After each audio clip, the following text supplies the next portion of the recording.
Aí, pessoal, hoje a gente vai falar sobre tecido nervoso, o último tecido dos tecidos fundamentais. Depois disso, a gente vai começar a estudar os sistemas e os órgãos que compõem os sistemas orgânicos biológicos. Então, vamos caprichar aí, pessoal. Tecido ou sistema nervoso? Poxa, agora bateu uma dúvida. O que eu vou estudar? Eu vou estudar o tecido ou vou estudar um sistema?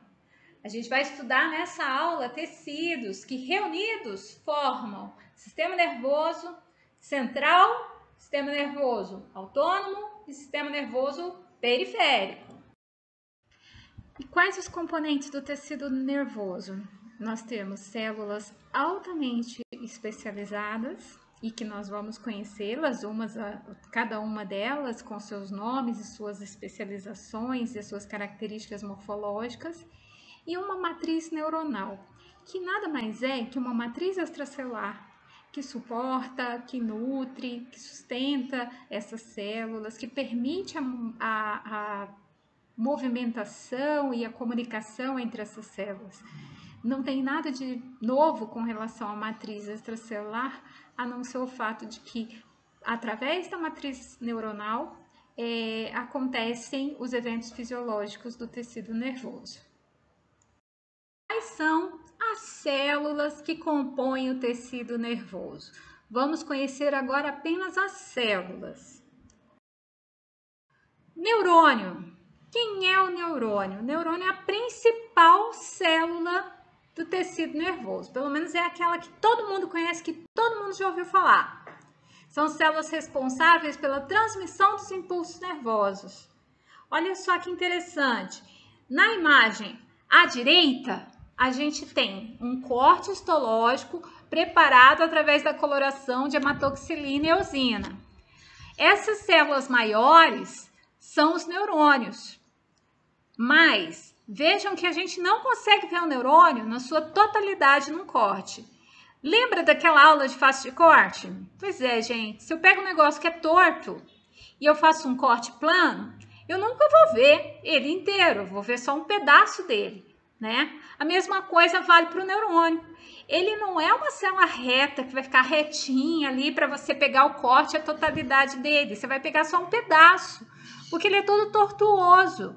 Então eu vejo ali naquela imagem apenas os corpos celulares do neurônio, que é onde eu tenho o núcleo, o citoplasma e as organelas que aparecem aí como essas manchas mais escuras no citoplasma do neurônio. Esse esquema aqui do lado esquerdo, mostra quais são as partes desse neurônio. Nós temos o corpo, que é o corpo celular que eu tô falando, que tem aí nessa imagem à direita. Nós temos dendritos, que são prolongamentos citoplasmáticos, que vão ser mais receptores do que transmissores de impulso, né? Eles vão aumentar a área de contato de comunicação entre um neurônio e outro, certo? E nós temos o axônio, que é um prolongamento citoplasmático também, assim como o dendrito, só que é um prolongamento citoplasmático longo, extenso, e que vai se comunicar ou com outra célula nervosa ou com outros tecidos. O axônio é uma parte muito comprida da célula nervosa, do neurônio. E é esse axônio que faz com que o neurônio seja a maior célula do corpo humano, porque ele pode chegar a uma extensão de até 1 metro de comprimento. E aí, o que vai acontecer? Esse axônio ele vai ser revestido por uma membrana extra, que é uma membrana lipídica, chamada bainha de mielina. E essa bainha de mielina ela não é contínua, ela vai ter vários pontos de interrupção. Esses pontos de interrupção são conhecidos como nodos de Ranvier.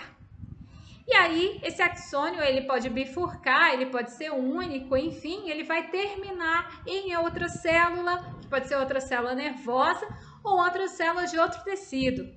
Pode ser o tecido muscular, pode ter o tecido epitelial, tecido conjuntivo, mas enfim, ele vai levar o que foi produzido pela célula nervosa, o neurônio. Como assim? Como é que isso funciona, professora?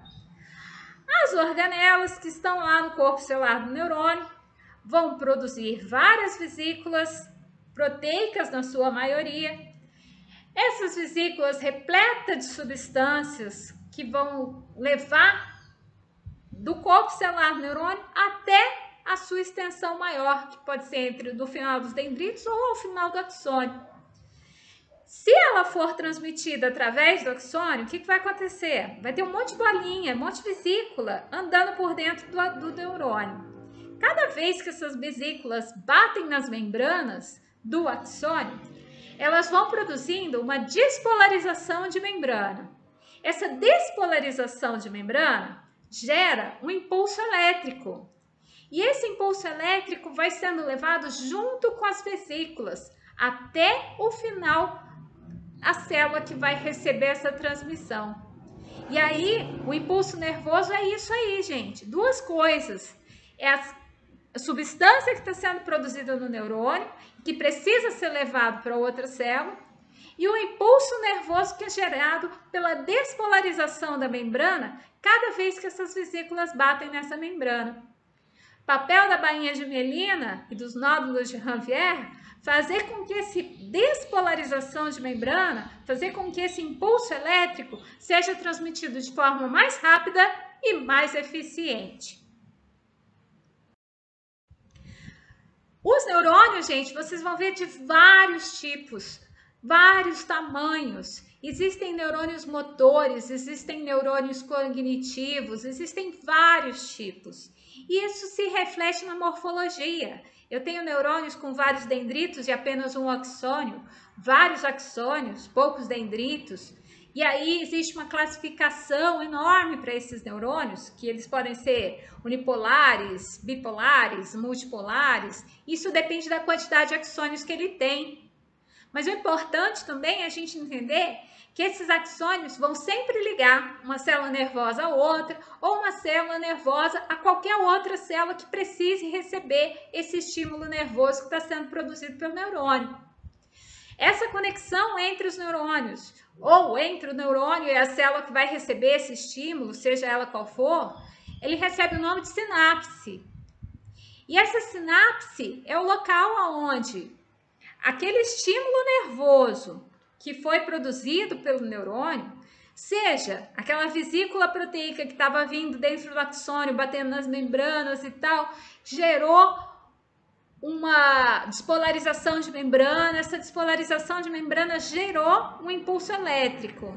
Quando esse impulso elétrico, que veio como uma onda longo do axônio, chega ali na região da sinapse, esse impulso elétrico provoca a abertura dos canais de cálcio da membrana que vai receber o estímulo.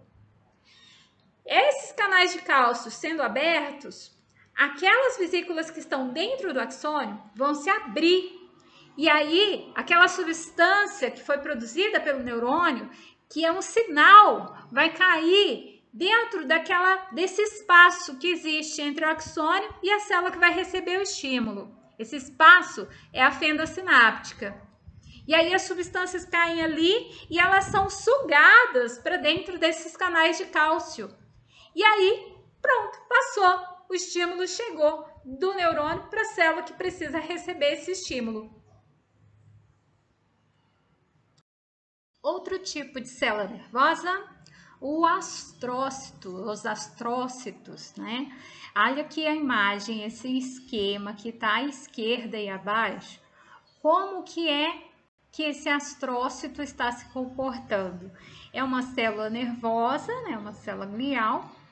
Elas são das mais abundantes do sistema nervoso central, tá? E elas são as que possuem as maiores dimensões também. Então, assim, comparado ao neurônio, a gente consegue ver a célula, o astrócito, muito melhor no corte histológico do que o neurônio mesmo, porque ela tem dimensões muito grandes, né?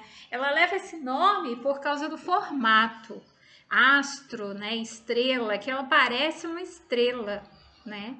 E existem dois tipos de astrócitos, os protoplasmáticos e os fibrosos. A diferença entre eles é que o protoplasmático ele possui muito mais prolongamentos, os prolongamentos são mais ramificados que os fibrosos.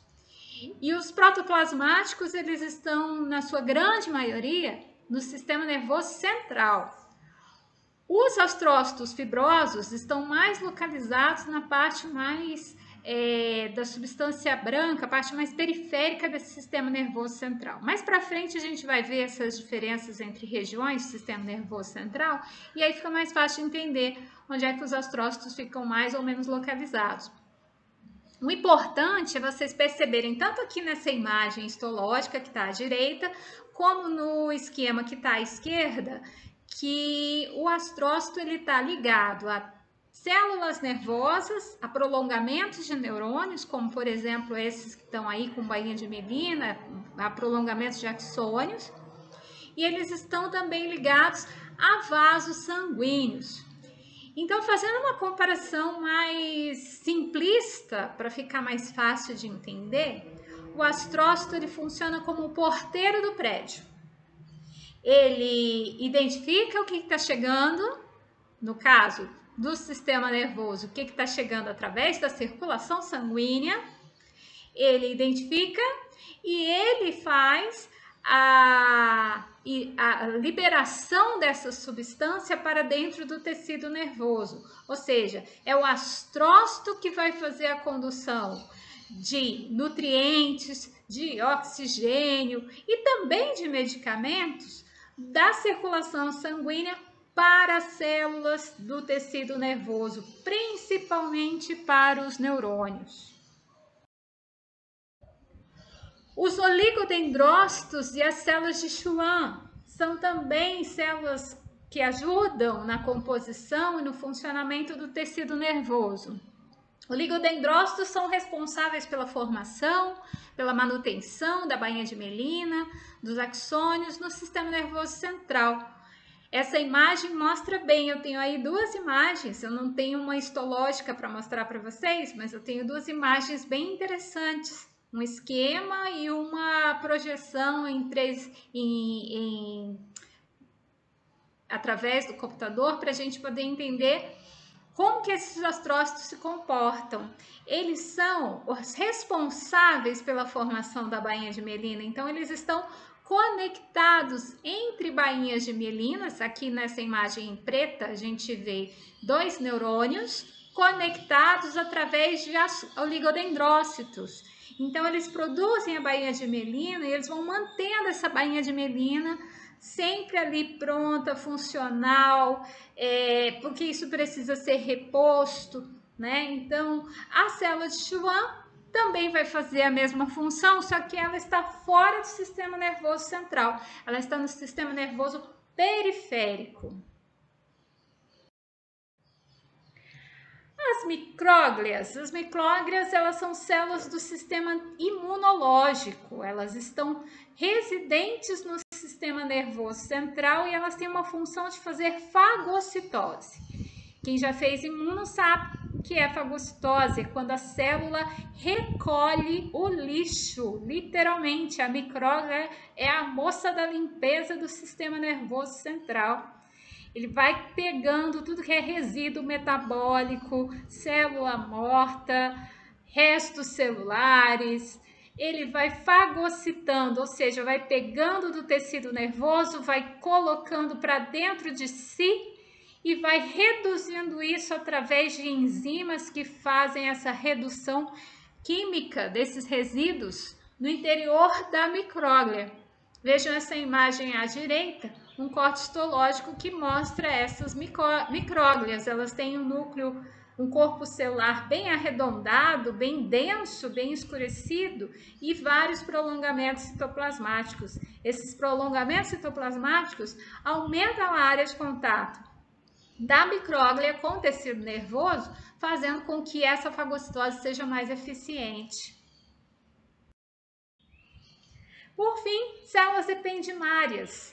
São células que estão localizadas, elas estão fazendo revestimento de ventrículos, ou seja, de cavidades que estão entre os órgãos do sistema nervoso central e no canal central da medula. E aí, o que essas células ependimárias fazem? Além delas ajudarem a fazer esse revestimento, a produzir esse revestimento, elas se conectam a todas as outras células, certo? Ela faz nutrição ela também produz o líquido encefalorraquidiano, que é o líquido que está entre os órgãos do sistema nervoso e as membranas que envolvem esses órgãos, produzindo assim um líquido que vai funcionar como um amortecedor hidrostático. Ou seja, toda vez que a gente levar uma pancada na cabeça, é a presença desse líquido que vai impedir que a pancada cause danos no tecido. Funciona como um amortecedor. E são as células ependimárias que produzem esse líquido.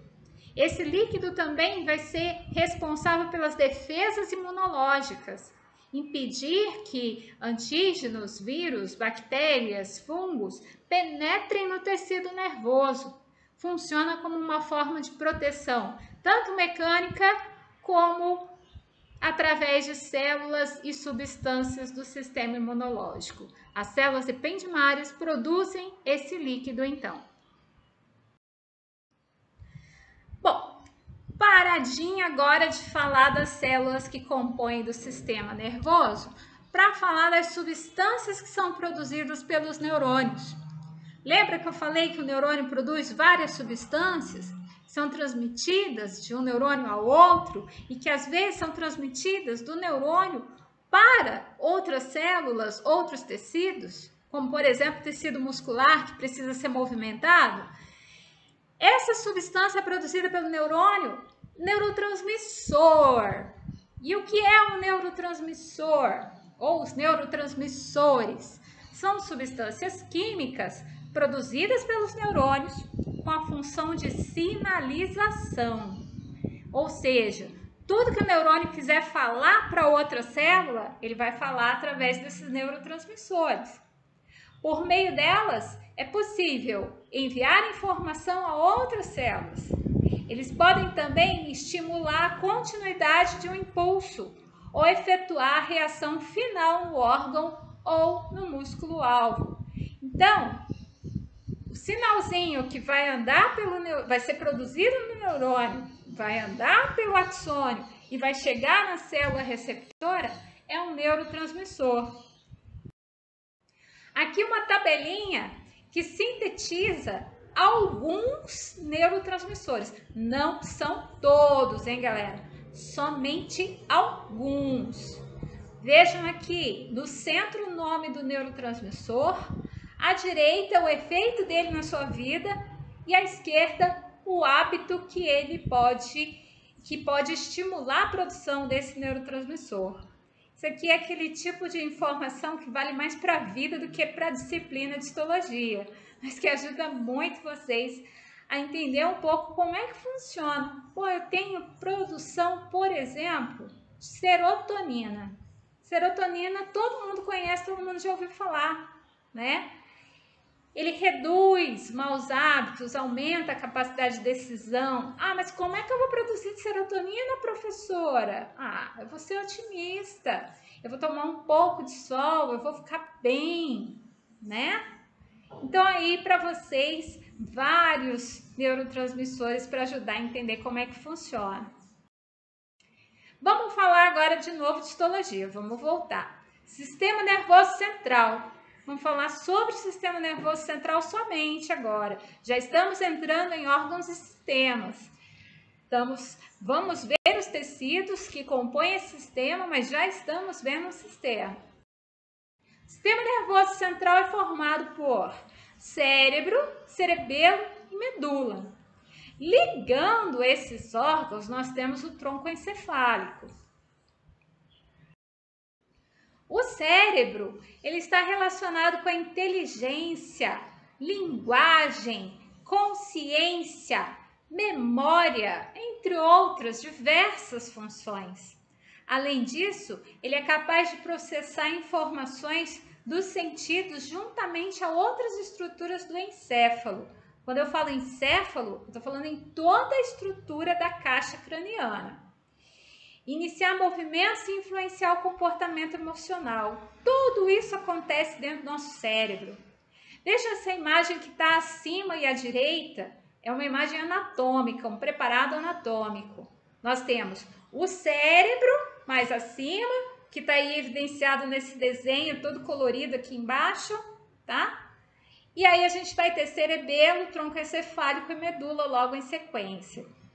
O cérebro, ele foi dividido para melhor entendimento da sua fisiologia em regiões frontal, parietal, temporal e occipital. Essas variações não são morfológicas, foram feitas apenas para entendimento quanto à fisiologia, quanto ao funcionamento desse órgão.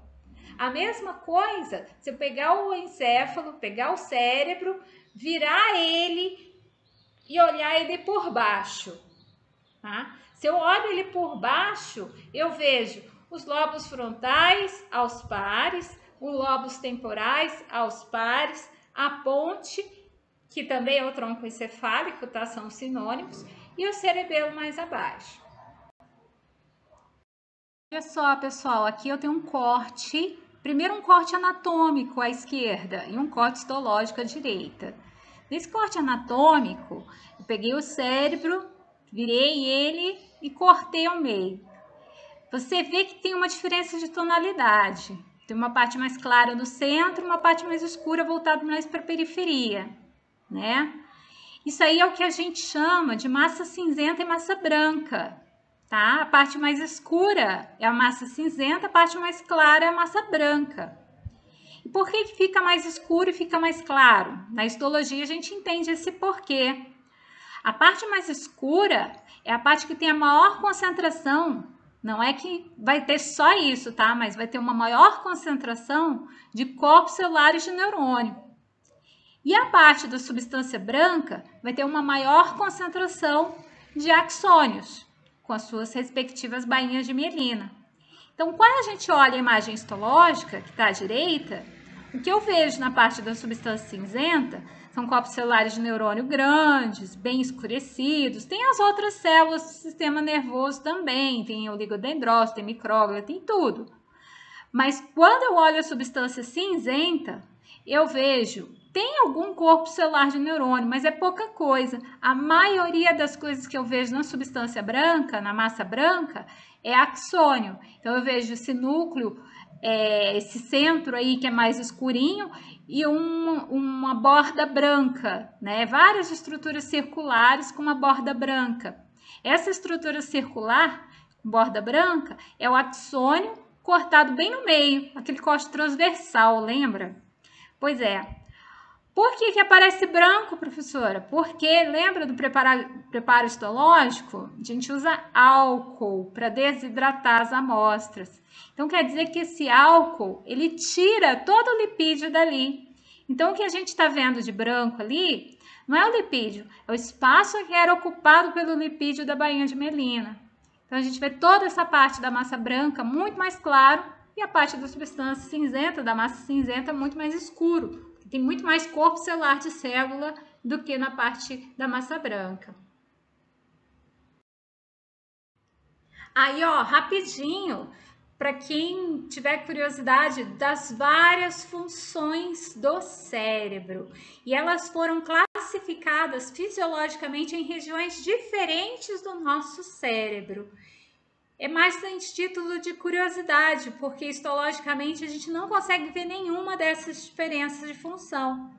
Histologicamente, morfologicamente, não existe diferença no número de neurônios, não existe diferença na morfologia, na composição celular, eles são muito semelhantes, todas as partes do cérebro.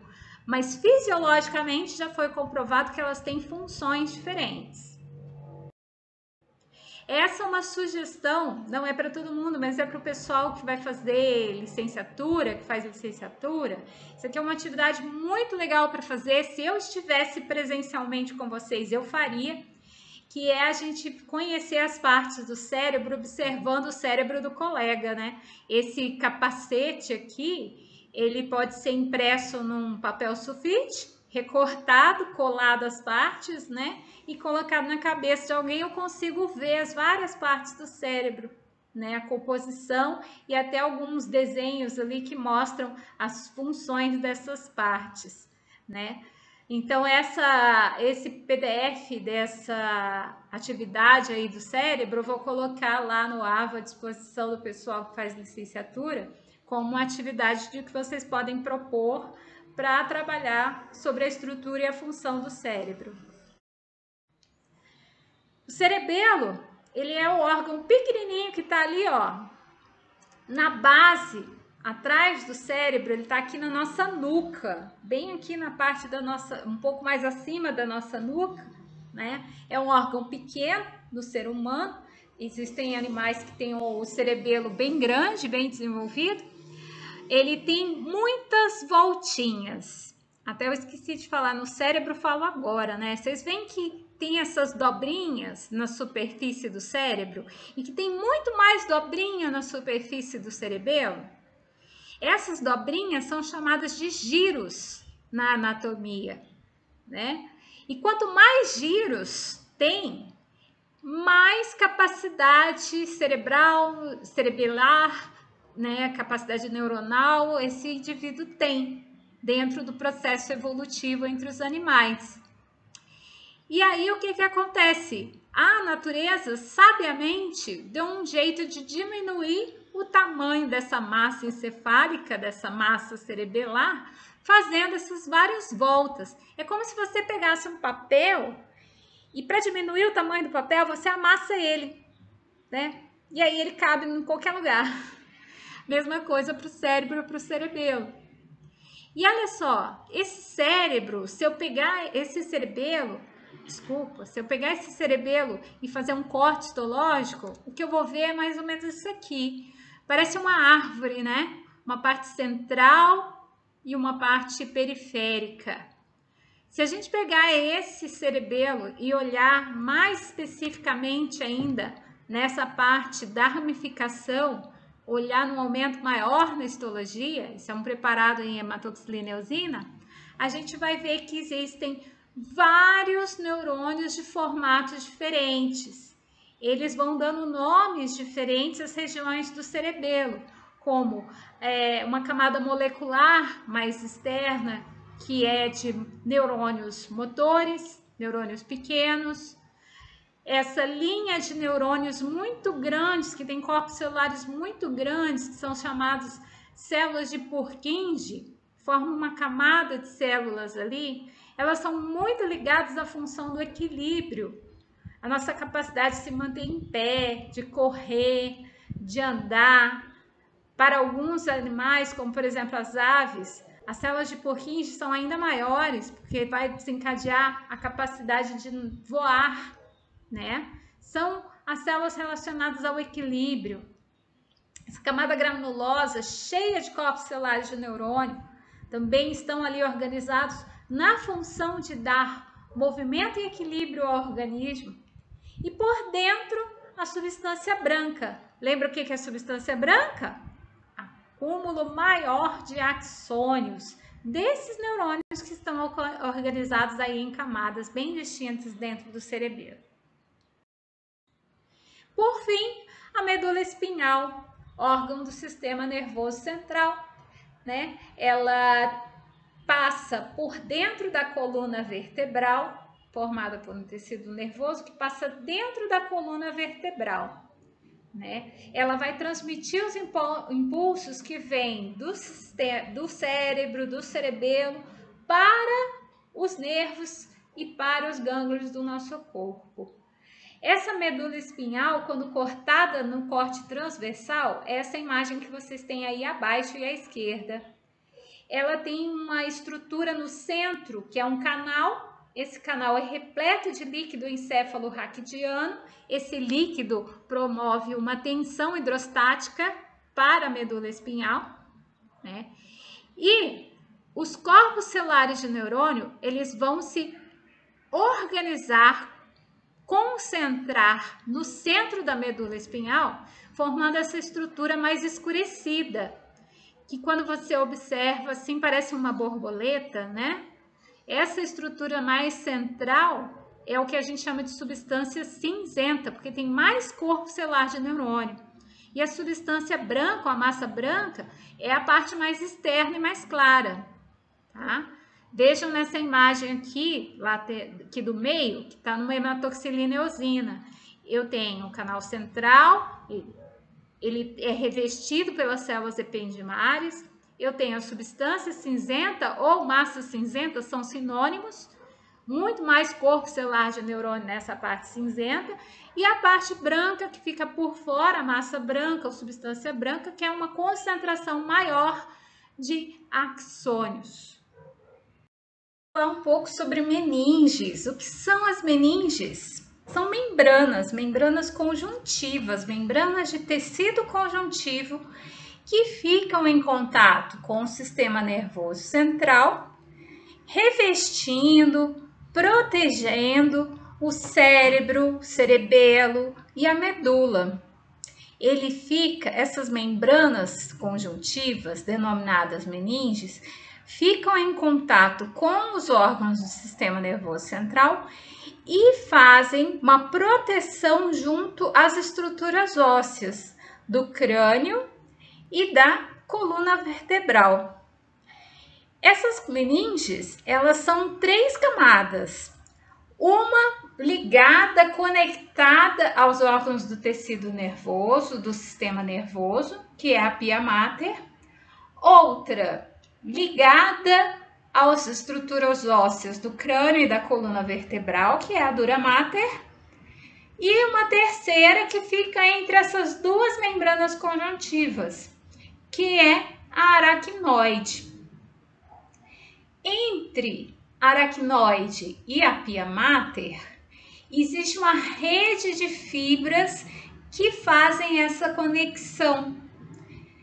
E entre essas 3 membranas, também fica o líquido encéfalo-raquidiano, que é um líquido rico em proteínas, em anticorpos, muita água, e isso tudo é produzido pelas células ependimárias, que são células que fazem o revestimento junto a essas membranas.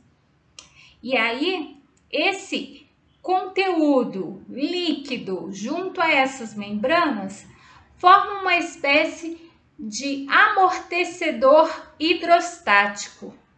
Esse amortecedor hidrostático vai evitar que o tecido nervoso do sistema nervoso central seja lesionado numa pancada, por exemplo. Ele forma um amortecimento. Também vai ter uma forte função imunológica, uma função de defesa contra agentes estranhos. É muito vascularizada essa região e é dali também que vão partir alguns nervos menores e também muito importantes. Agora a gente vai falar do sistema nervoso autônomo. O sistema nervoso autônomo, ele recebe esse nome por um bom motivo. Ele é também conhecido, além de autônomo, como somático.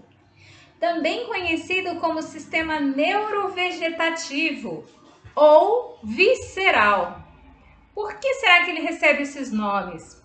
Porque ele está relacionado ao controle da vida vegetativa, de funções como respiração, circulação do sangue, controle de temperatura, digestão. A importância desse controle é que a gente possa ter órgãos importantes, vitais do nosso corpo, funcionando de uma forma que não dependa da nossa vontade, não dependa do nosso pensamento, da transmissão de impulsos voluntários por parte do sistema nervoso central. Por isso ele também é conhecido como autônomo, ou seja, ele funciona sozinho. E aí ele ajuda no funcionamento da maioria das nossas vísceras. Existem vários nervos que partem do tronco encefálico, da região inicial da medula espinhal, de várias partes da medula, fazendo conexão com gânglios que estão paralelos à medula espinhal. Esses gânglios, o que são gânglios? São corpos celulares de neurônio que estão fora do sistema nervoso central. Eles estabelecem uma conexão entre essas duas estruturas. Então, eu vou fazer uma comparação para ficar mais fácil de vocês entenderem. Imagine que o sistema nervoso central, ele funciona como uma usina hidrelétrica, onde todos os impulsos são gerados.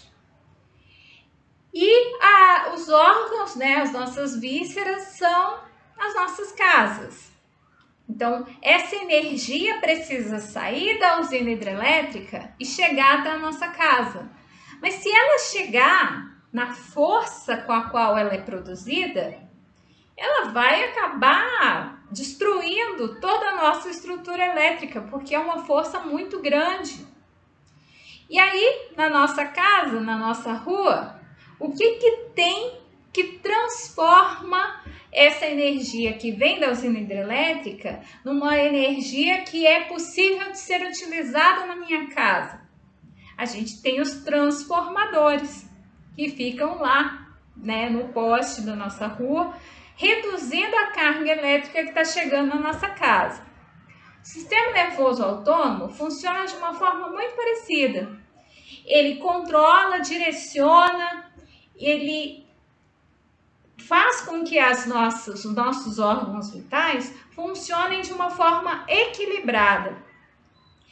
Existem nervos e gânglios do sistema nervoso autônomo que são classificados como parasimpáticos e existem nervos e gânglios do sistema nervoso autônomo que são classificados como simpáticos. E o que é essa classificação? Eles funcionam de formas antagônicas. O que isso quer dizer? Quando um faz uma função, o outro controla essa função de forma contrária. Aqui vocês têm vários exemplos nessa ilustração. Os nervos do sistema nervoso autônomo, os gânglios do sistema nervoso autônomo parasimpático podem, por exemplo, contrair a pupila. Só que quando eu preciso que essa pupila dilate, são os gânglios do sistema nervoso simpático, autônomo simpático, que vão fazer essa pupila dilatar. O mesmo acontece para o fluxo salivar e lacrimal, com os brônquios contraindo e dilatando de forma antagônica, os batimentos cardíacos, a liberação da bile ou a conversão de glicogênio em glicose, o peristaltismo, secreção de várias glândulas e várias células envolvidas na digestão, o funcionamento de todo o sistema digestório e, por fim, a contração ou a inibição da contração da bexiga. Tudo isso controlado através do sistema nervoso autônomo de forma totalmente involuntária. Nesta imagem, nós temos uma preparação anatômica que mostra a coluna vertebral. Dentro da coluna vertebral está passando a medula espinhal e dela partem vários nervos e antes existem estruturas arredondadinhas, pequenas, próximas da medula espinhal, que são os gânglios. Olha aqui, circulado. Isso é um gânglio, certo? São gânglios do sistema nervoso autônomo. Esses gânglios, eles estão no caminho dos nervos e eles são compostos por corpos celulares de neurônio. É o único lugar fora do sistema nervoso central que vai ter corpos celulares de neurônio. E são corpos celulares de neurônios bem grandes, bem distintos, bem evidentes. E a gente vai aproveitar que está falando de nervos, né? Falar do sistema nervoso periférico. Ele é constituído totalmente por nervos, como mostra essa imagem, essa preparação anatômica que está aí ao lado direito. São estruturas formadas de feixes de fibras nervosas e atuam garantindo a comunicação entre diferentes partes do corpo e sistema nervoso central. Vamos ver como que é a estrutura desses nervos. Olha só, eu tenho aqui a imagem de uma mão, também é um preparado anatômico, onde eu vejo em amarelo os nervos e em vermelho os vasos sanguíneos. Se eu pegar um nervo desse e fazer uma preparação histológica, eu vou ver essa imagem que está aí no meio, corada em HE, hematoxilina eosina. Pegando essa imagem e eu fragmentando ela num esquema como está aqui do lado, nós vemos que o nervo ele é composto por vários feixes de fibras nervosas. E o que são essas fibras nervosas? São os axônios. Lembram dos axônios? Pois é, o corpo celular do neurônio está lá no sistema nervoso central. E o axônio, ele é um prolongamento desse neurônio que está ali e que vai para fora desse sistema nervoso central, formando os nervos. Eu tenho vários axônios reunidos. Em torno de cada axônio, eu tenho a bainha de mielina. E em torno dessa bainha de mielina, eu ainda tenho fibras conjuntivas. A fibra conjuntiva que envolve cada neurônio, ela é conhecida como endoneuro. Quando eu tenho vários neurônios reunidos formando um feixe, eu tenho uma membrana conjuntiva chamada perineuro. E quando eu reúno vários feixes de axônios formando o nervo, a capa de membrana conjuntiva que envolve esse neurônio, esses vários neurônios, esses vários axônios, formando o nervo, é o epineuro. Qual a importância dessas membranas conjuntivas? Elas isolam esses axônios, potencializando o transporte do sinal nervoso e auxiliando também que não haja atrito entre essas terminações nervosas. É importante lembrar que quem vai produzir essa bainha de mielina nessa região do tecido nervoso, que é o sistema nervoso periférico, quem vai produzir a bainha de mielina ali é a célula de Schwann.